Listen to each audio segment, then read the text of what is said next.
Vous êtes un très proche disciple de Bokar Rinpoché. Vous êtes également son successeur puisque vous dirigez aujourd'hui le monastère de Mirik, c'est en Inde. Et je précise par ailleurs que vous êtes un spécialiste de Kalachakra et de Tara. Alors revenons maintenant à l'histoire justement de Tara Rinpoché, si vous le voulez bien.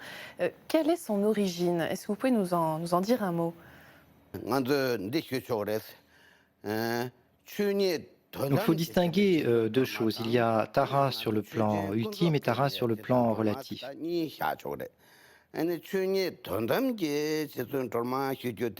Donc, Tara sur le plan ultime, c'est la sagesse, la connaissance de la réalité ultime et la compassion qui existent dans l'esprit de tous les Bouddhas.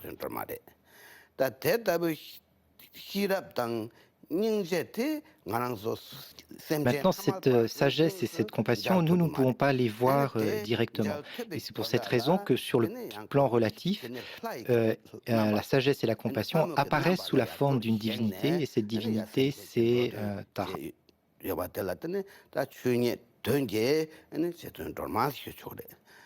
Maintenant, sur le plan relatif, il y a un récit qui compte comment Tara, étant d'abord une personne ordinaire, est devenue une divinité.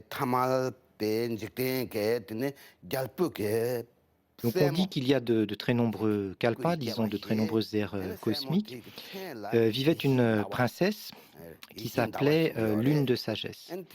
Et cette princesse avait une force de caractère, un courage, une patience, une dévotion, des qualités tout à fait extraordinaires.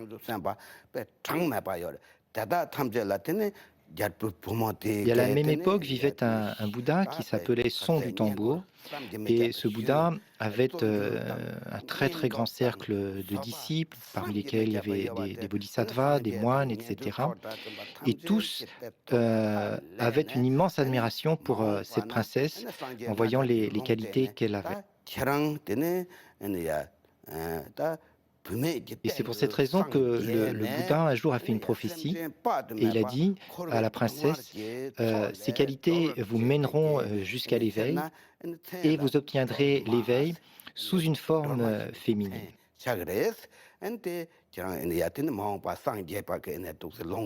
La princesse elle-même a pris cet engagement, c'est-à-dire elle a dit, pour atteindre l'éveil, je progresserai toujours en reprenant des naissances sous la forme féminine.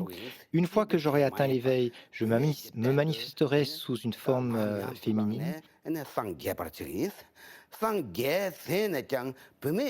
Et l'activité que je développerai pour les êtres, je la manifesterai sous une forme féminine. Et l'activité principale de Tara, c'est d'écarter les menaces qui peuvent se présenter à nous. Donc ces menaces sont de toutes sortes, mais traditionnellement, on dit qu'il y a 16 grandes menaces et c'est la mission de Tara.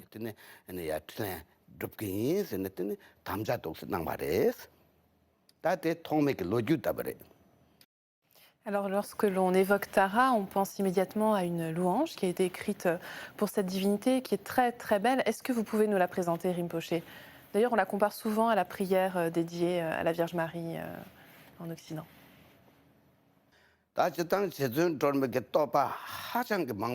Donc il y a de très nombreuses louanges adressées à Tara. Dans notre tradition, on dit qu'il y a de très nombreux Bouddhas, un nombre infini de Bouddhas, et chacun de ces Bouddhas a énoncé des louanges offertes à Tara.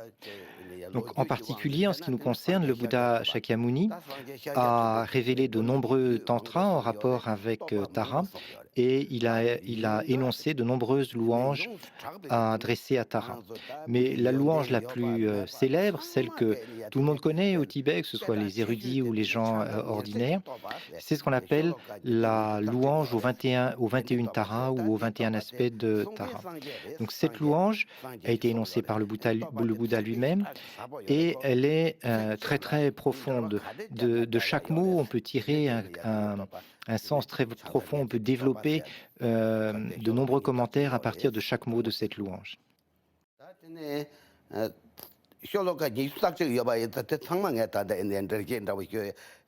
Bon, je ne peux pas ici vous commenter la totalité de la louange, mais je voudrais prendre juste un exemple dans un vers de la première strophe pour vous montrer tout ce que recèle un seul vers. Donc, dans ce vers, il est fait allusion à Tara comme à vous qui êtes né du visage de lotus du protecteur du monde. Donc, le protecteur du monde, dans ce cas-là, c'est Chenrezi ou Avalokita en sanskrit. Donc c'est une allusion à un épisode de la vie d'Avalokita et de Tara. Donc Avalokita, le Bodhisattva Avalokita, avait pris le vœu de secourir tous les êtres de l'univers, de tous les amener à la libération. Donc pendant très longtemps, il travaille à son œuvre.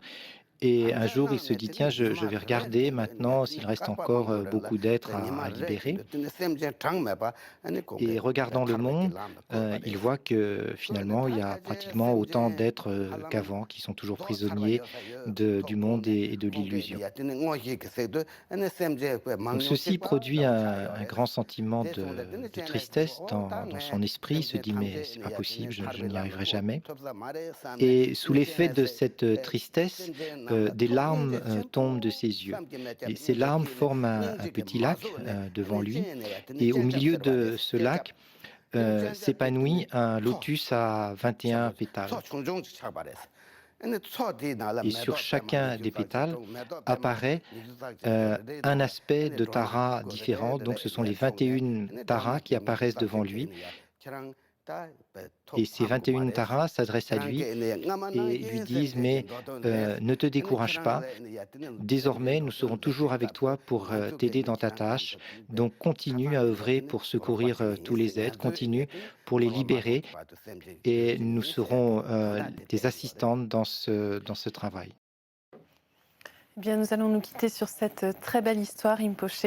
Merci beaucoup d'avoir été avec nous aujourd'hui. Et si vous souhaitez en savoir plus, voici quelques ouvrages que nous vous proposons.